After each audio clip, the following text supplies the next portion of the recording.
अस्सलाम वालेकुम। आज हम बात करेंगे तेरी छाँव में के 8th एपिसोड के बारे में। तो वीडियो शुरू करने से पहले हमारे चैनल को सब्सक्राइब कर लीजिए अगर अभी तक आपने नहीं किया, ताकि हमारी हर न्यू वीडियो आप तक पहुंच सके। यहाँ पर वदीमा जैसे ही पहुंचती है सालार के पास, वो उसे देखकर बहुत ज़्यादा परेशान हो जाती है। कितनी देर में सालार आंखें खोलता है और उससे माफ़ी मांगता और कहता है कि मैं पहुंच नहीं सका, मेरा छोटा सा एक्सीडेंट हो गया था, लेकिन तुम बिल्कुल भी फिक्र ना करो, मैं तुम्हारा साथ कभी भी नहीं छोड़ूंगा। वदीमा कहती है कि जब मुझे पता लगा था कि तुम्हारा एक्सीडेंट हो गया, मेरी तो जान ही निकल के रह गई थी। तुम बस अपना ख्याल रखो, फजूल बातें ना सोचो। कि इतनी देर में यहाँ पर बहुत ज़्यादा गुस्सा कर रही होती है नवीद की माँ। वो कहती है कि आपकी बेटी देख लो, भाग गई है ना, हमारे सर पर कालक पोक के चली गई है, आप लोग को तो बिल्कुल भी एहसास नहीं है। अमतुल जब ये बातें सुनती है तो कहती है कि जो होना था सो हो गया है, अब आपको मुझे बातें सुना के कुछ भी नहीं मिलेगा और ये सब बातें करने का भी फ़ायदा नहीं है। दूसरी तरफ यहाँ पर मुजफ्फर हर गाड़ी हर जगह बस अपनी बेटी को ही ढूंढ रहा होता है। कि इतनी देर में वो इंस्पेक्टर साहब के पास जाता है और कहता है कि कुछ आपको पता लगा है कि नहीं लगा मेरी बेटी के बारे में, कितनी देर हो गई है, मैं भी आपके साथ चलता हूँ। तभी इंस्पेक्टर साहब उसे बताते हैं कि हाँ, हमें एक जगह से कॉल तो आई है, उन दोनों की शिनाख्त का भी पता लग गया है, बस हम वहीं जा रहे हैं, आप भी हमारे पीछे गाड़ी कर लेके। इतनी देर में वो लोग उसी हॉस्पिटल पहुंच जाते हैं जहाँ पर सालार होता है। वहाँ से एक आदमी ने फ़ोन किया होता है, वो कहता है कि मैं अभी आपको बताता हूँ, वो लड़का इधर ही था। जैसे वो उस बेड पे लेके जाता है तो देखता है कि वहाँ पर सालार नहीं होता है। वो माफ़ी मांगने लग जाता है और कहता है कि मैंने तो उस लड़के को यहीं पर देखा था। कि इतनी देर में डॉक्टर आ जाते हैं, वो बताता है कि उसने छुट्टी मांग ली, तो जाहिर बात हम किसी मरीज़ को रोक तो सकते नहीं है, इसीलिए हमने भी डिस्चार्ज कर दिया। वदीमा का माँ यहाँ पर भी शोर मचाने लग जाता है और कहता है कि आप ऐसे ही वापस जा रहे हैं, आप मेरी बेटी को नहीं ढूंढे कि मेरी बेटी को अगवा किया और वो लड़का देखो बहकावे में करके लेके चला गया, मैं आपका आईजी को शिकायत कर दूंगा। ये बात सुनकर इंस्पेक्टर साहब कहते हैं कि जिसे शिकायत करनी है तुमने कर लो, तुमने सुना नहीं है, लड़की राजी है, बिल्कुल खुश है और हम अब इस बारे में कुछ नहीं कर सकते। दूसरी तरफ सालार यहाँ पर अपने एक दोस्त के घर पे रुकता है, वो उसका शुक्रिया अदा करता है और कहता है कि इस मुश्किल वक्त में तुम मेरे काम आए, मेरे लिए यही बहुत बड़ी बात है। लेकिन उसका दोस्त कहता है कि ऐसी कोई भी बात नहीं, तुम लोग यहाँ पर सुकून से रह सकते हो, फिलहाल तो यहाँ पर किसी ने भी नहीं आना, ना ही इस घर के बारे में किसी को पता है। यहाँ पर सालार सारा का भी शुक्रिया अदा करता है। सारा कहती है कि कोई बात नहीं, बस सुबह कल टाइम से आप लोग पहुंच जाना वकील के पास। इतनी देर में सालार जाता है वदीमा के पास। वदीमा कहती है कि हम ठीक तो करें ना। सालार कहता है कि हाँ बिल्कुल ठीक करें, हमारे पेरेंट्स से हमें कोई और चॉइस ही नहीं दी थी, अब हम क्या कर सकते हैं, हमारे पास सिर्फ यही चीज़ थी।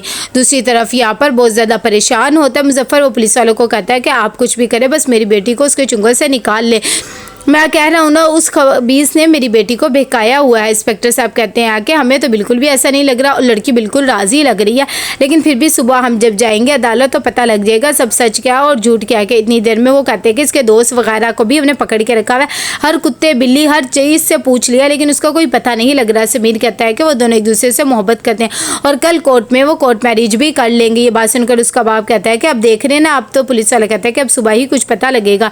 दूसरी तरफ सालार यहाँ पर कहता है कि माजिद भाई अब हम क्या करें, हमारे पास तो कोई ऑप्शन भी नहीं रहा, लेकिन हमें कोर्ट तक भी वो लोग नहीं पहुंचने देंगे, मुझे तो समझ नहीं आ रहा। माजिद कहता है कि कुछ वकीलों को मैं जानता हूं और उनकी एक कम्युनिटी भी है, वो हमारा पूरा साथ देंगे और तुम लोग कोर्ट मैरिज कर लो, इसके अलावा अब कोई रास्ता भी नहीं बचा है। कि इतनी देर में माजिद को फ़ोन आ जाता है और कोर्ट वगैरह का भी सारा बंदोबस्त हो जाता है। वो वदीमा और सालार को कहते हैं कि तुम लोग भी यहाँ पर आ जाओ।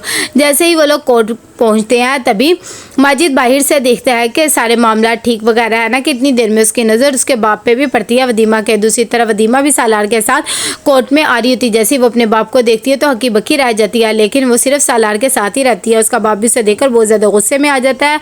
वो पुलिस वाले को कहता है कि मेरी बेटी को यहाँ से इसके चुंगल से निकाले, मैं आपको कह रहा हूँ। लेकिन पुलिस वाले कहते हैं कि आप देख नहीं रहे कितने ज़्यादा वकीलों ने उनका ढाल बन के खड़े हुए, अगर हमने इन्हें कुछ कहा तो हमारी वर्दी तक उतर सकती है, अभी कोर्ट के अंदर जाएंगे फिर पता लग जाएगा। सब उसे वो करते हैं, लेकिन वदीमा का बाप यही कह रहा होता है कि आप इन्हें समझाइए सब कुछ क्या हो रहा है, लेकिन वो कहते हैं कि हम फिलहाल कुछ नहीं कह सकते हैं और जो कुछ हो रहा है मेरे ख्याल से तो ऐसा कोई गलत नहीं हो रहा। कि इतनी देर में सालार भी वदीमा को पूरी सपोर्ट देता है। वदीमा को कहता है किसी से डरने की कोई ज़रूरत नहीं है। इतनी देर में वो लोग कोर्ट के अंदर जाते हैं और जज के सामने पेश होते हैं और अपने ID कार्ड वगैरह देते हैं और साथ ही कहते हैं कि हम शादी करना चाहते जाते हैं कि इतनी देर में वहाँ पर वदीमा का बाप भी आ जाता है और कहता है कि इसने मेरी बेटी को अगवा किया है, ये इसे बहकावे में आके ये सब कुछ करा है। जब वदीमा से पूछा जाता है तो वो बिल्कुल उल्ट बयान देती है और कहती है कि ये मैं शादी अपनी मर्जी से करी, मुझे किसी ने कोई बहकाया वगैरह नहीं है।